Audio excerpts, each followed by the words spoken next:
አካባቢ ደግሞ የተኩስ ልውውጥ መኖሩን በሰሜን ሸዋ ዞንም እንዲሁ ግጭት መኖሩን የዓይን ምስክሮች ለዶይቼ ቬለ ገልጸዋል። ብልጽግና ፓርቲ የሀገሪቱ የፖለቲካ ተዋናያን ሕገ ወጥና መርህ አልባ ካለው እንቅስቃሴ እንዲቆጠቡ አሳሰበ። ፓርቲው ዛሬ ባወጣው መግለጫ ልዩ ኃይሎችን መልሶ የማደራጀት እንቅስቃሴው ለብዥታና ተገቢውን መስመር ለሳተ የትርጉም አንድምታ ተጋልጧል ብሏል። ሩሲያ የዩክሬንን ጦርነት የሚመለከቱ የዩናይትድ ስቴትስ ሚስጥራዊ ሰነዶችን እየመረመረች መሆኑን አስታወቀች። የክሬምሊን ቃል አቀባይ የሾለኩ ያሏቸው መረጃዎች ትኩረትን የሚስቡ መሆናቸውን አመልክተዋል። ዩናይትድ ስቴትስ ውስጥ በብርቱ ጥንቃቄ የሚያዙ ናቸው የተባሉት ሰነዶች ይፋ መሆን ያልተለመደ መሆኑ ነው የተገለጸው። ዜናው በዝርዝር በአማራ ክልል የተለያዩ አካባቢዎች መንግስት ልዩ ኃይልን እንደገና ለማደራጀት ያሳለፈው ውሳኔ የቀሰቀሰው ተቃውሞ መቀጠሉ እየተነገረ ነው። የመጓጓዣ አገልግሎት በበርካታ አካባቢዎች መቋረጡ፣ የንግድ እንቅስቃሴም የተስተጓጎለባቸው መኖራቸው የየአካባቢው ነዋሪ ገለጹት። እማኝ በሰሜን ወሎ ዞን ቆቦ አካባቢ የተኩስ ልውውጥ እንዳለ ይናገራሉ። ባለፈው ጎብዬ ላይ ትጥቅ ፍቷት ጥፍቱ መከላከያ ጋር ተጋጩ። አክሎም የምስራቅ አማራ ፋኖ ጋር ወልዲያ ላይ ግጭት ተፈጠረ። እኛም ልጆች መስዋዕት ከፍገሩ። ሰሞኑን መንገዱን በመዘጋጋቱ ውጥረት ከረመ። አሁን ላይ ደግሞ ይባስ ብሎ ዛሬ ገባነ። ጦርነት ላይ ብዙ መስዋዕትም አለ፣ ብዙ ቁስልም አለ። ዞሮ ዞሮ አሁን ድረስ ያው ውጊያ ነው ያለው ከተማው ቆቦ። ሌላኛውም እንዲሁ ስለ ዛሬው ሁኔታ እንዲህ ብለዋል። ንጋት ላይ በጣም ከፍተኛ የሆነ ውጊያ ነበር። አሁንም ተኩስ አንዳንድ ተኩስ አለ። ከቆቦ 1-3-4 ኪሎ ሜትር ነው። በጣም በቅርበት እኮ ነው። ከዚህም ሌላ ዛሬ ከጠዋት ጀምሮ በሰሜን ሸዋ ዞን አጣዬና ኦሮሞ ብሔረሰብ አስተዳደር መካከል በምትገኘው አላላ አካባቢም በአማራና ኦሮሞ ታጣቂዎች መካከል ግጭት መኖሩን የአካባቢ በደሴ ከተማ ደግሞ ዛሬ ጠዋት የተቃውሞ ሰልፍ መካሄዱን እማኞችን ጠቅሶ የባህር ዳር ዘጋቢያችን አለምነው መኮንን የላከው ዘገባ ያመለክታል። የፌዴራልም ሆነ የክልሉ መንግስት የክልል ልዩ ኃይሎችን እንደገና የማደራጀቱ እርምጃ በሁሉም ክልሎች ተፈጻሚ ይሆናል ሲሉ መግለጫዎች ሰጥተዋል። ውሳኔው ወቅቱን ያላገናዘበ ነው የሚሉት ወገኖች ግን የወሰንና የማንነት ጥያቄዎችን ጨምሮ ሌሎች ችግሮች ባሉበት የአማራ ክልል ይህን ተፈጻሚ ማድረጉ ጉዳቱን ያመዝናል ባይ ናቸው። ብልጽግና ፓርቲ የሀገሪቱ የፖለቲካ ተዋናያን ሕገወጥና መርህ አልባ ካለው እንቅስቃሴ እንዲቆጠቡ አሳሰበ። ፓርቲው ዛሬ ባወጣው መግለጫ ልዩ ኃይሎችን መልሶ የማደራጀት እንቅስቃሴው ለብዥታና ተገቢውን መስመር ለሳተ የትርጉም አንድምታ መጋለጡን አመልክተዋል። ሆኖም ብልጽግና ፓርቲ እቅዱን በተመለከተ አስቀድሞ በ6ኛው ሀገራዊ ምርጫ ቅስቀሳ ወቅት በሕገ መንግስቱ መሰረት ተግባራዊ እንደሚደረግ ለሕዝቡ መግለጹን አንስቷል። የሁሉም አቋሞቼ ተግባሬና መድረሻው የኢትዮጵያ ህልውና ታላቅነት፣ ብልጽግናና የህዝቧ ሰላም ብቻ ነው ያለው ፓርቲው ውሳኔው በችኮላ ሳይሆን በብዙ ጥናት፣ በጥልቅ ውይይት፣ በሰከነ ንግግርና በጋራ ከመግባባት የተደረሰበት መሆኑን አስገንዝቧል።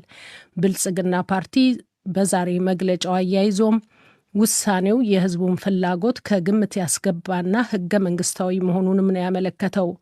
ፓርቲው በመግለጫው የክልል ልዩ ኃይሎችን እንደገና የማደራጀቱ አስፈላጊነት ልክ ያልነበረን ጉዳይ ልክ የማድረግ ውሳኔና ጥረት እንደሆነም አጽንኦት ሰጥቷል። ሆኖም አንዳንድ ያላቸው የተፎካካሪ ፓርቲዎችና መሪዎቻቸው እንዲሁም ማህበራዊ አንቂዎች አንድ ክልልን ብቻ ትጥቅ የማስፈታት ጉዳይ አድርገው ያቀርባሉ በማለት ተችቷል። ድርጊቱንም የፖለቲካ ትርፍ የማጋበስና ህዝብን ለማነሳሳት መሞከር በማለት ነቅፎ ከዚህ ሀገርን ዋጋ ከሚያስከፍል ህገወጥና መርህ አልባ እንቅስቃሴ ይቆጠቡ ሲል አሳስቧል። ባለፉት ቀናት ጉዳዩን አስመልክተው መግለጫ ያወጡት የፖለቲካ ፓርቲዎች ከአጎራባች ክልል ስጋት አለበት ባሉት አማራ ክልል ላይ አስቀድሞ ተግባራዊ መሆን እንደማይገባው አጽንኦት በመስጠት መንግስት ውሳኔውን ዳግም እንዲያጤነው ማሳሰባቸው ይታወሳል። የሩሲያ መንግስት የዩክሬንን ጦርነት የሚመለከቱ ምስጢራዊ ያላቸውን ምስጢራዊ ያላቸውን የዩናይትድ ስቴትስ ሰነዶች እየመረመረ መሆኑን አስታወቀ። የክሬምሊን ቃል አቀባይ ዲሚትሪ ፔስኮቭ የሾለኩ ያሏቸው መረጃዎች ትኩረትን የሚስቡ መሆናቸውን ለጋዜጠኞች በማመልከት ሁሉንም እየመረመሩ እየተነተኑና እየተወያዩባቸው መሆኑን ገልጸዋል። ፔስኮቭ ስለጠቀሷቸው በማህበራዊ መገናኛ ሰንሰለቶች የተዛመቱ ሰነዶች የዩናይትድ ስቴትስ መገናኛ ብዙሃን ዘገባዎችን ማውጣታቸው ተገልጿል። ሰነዶቹ ከያዙት መረጃ መካከል የዩናይትድ ስቴትስ በዩክሬን ፕሬዝዳንት ላይ ስለላ ማካሄዷን በሚመለከት የተጠየቁት ፔስኮቭ በጉዳዩ ላይ ሀሳብ ከመሰንዘር ይልቅ ስለ ሰነዶቹ አጠቃላይ ይዘት መናገርን የመረጡ። አሜሪካ በበኩሏ ሩሲያ ወይም የሩሲያ ወዳጆች ምስጢራዊ የተባሉትን ሰነዶች አደባባይ ከማውጣት ጀርባ እንዳሉ ጥርጣሬ መኖሩን ባለስልጣናቷ መናገራቸውን ሮይተርስ ዘግቧል። የክሬምሊን ቃል አቀባይ ግን የተለመደ ክስ ነው በማለት አጣጥለውታል። ከዩናይትድ ስቴትስ መከላከያ ዘርፍ የሾለከ የተባለው አይነት በጥንቃቄ የሚያዝ ሰነድ አደባባይ መውጣቱ ያልተለመደ ነው በሚል ጉዳዩ የሚመለከታቸውን አካላት እያነጋገረ ነው። ነው የሳምንት መጨረሻ በ24 ሰዓታት ውስጥ 1000 የሚጠጉ ህገወጥ ስደተኞች የጣሊያኗ ላምፔዱዛ ደሴት መግባታቸው ተነገረ። አብዛኞቹ ህጻናትና ሴቶች ሲሆኑ በበርካታ ጀልባዎች የመጡ መሆናቸውን የተገለጸው። ላምፔዱዛ የሚገኙ የስደተኞች መጠለያዎች ከመጠን በላይ መጨናነቃቸውን ያመለከተው የጀርመን የዜና ወኪል ዲፒኤ ዘገባ ቀድሞ 400 ስደተኞችን ያስተናግዱ የነበሩት መጠለያዎች ውስጥ አሁን 1883 ተስተናጋጆች ለመያዝ መገደዳቸውን ገልጿል። ይህ በእንዲህ እንዳለም ተሰዳጆችን ከባህር አደጋ ለማዳን የተሰማራው የጀርመን ድርጅት በማልታ አቅራቢያ ትናንት የ2 ሰው አስክሬን ማግኘቱን አስታውቋል። ድርጅቱ ባካሄደው የህይወት ማዳን ተግባርም ሌሎች 25 ስደተኞችን ከአደጋ አትርፎ ወደ ላምፔዱዛ ወስዷል። ተራፊዎቹ የተሳፈሩበት ጀልባ ድንገት የመስመጥ አደጋ እንዳጋጠማት ነው የተነገረው። በባህሩ ላይ ህይወት ለማዳን የተሰማራው ድርጅት በጀልባዋ ላይ ከነበሩት ተሰዳጆች እስካሁን ከ20 በላይ የሚሆኑትን አለማግኘቱን ገልጿል። በታይዋን አቅራቢያ ቻይና የምታካሂደው ወታደራዊ ልምምድ በአካባቢው ያለውን ስጋት አባብሷል።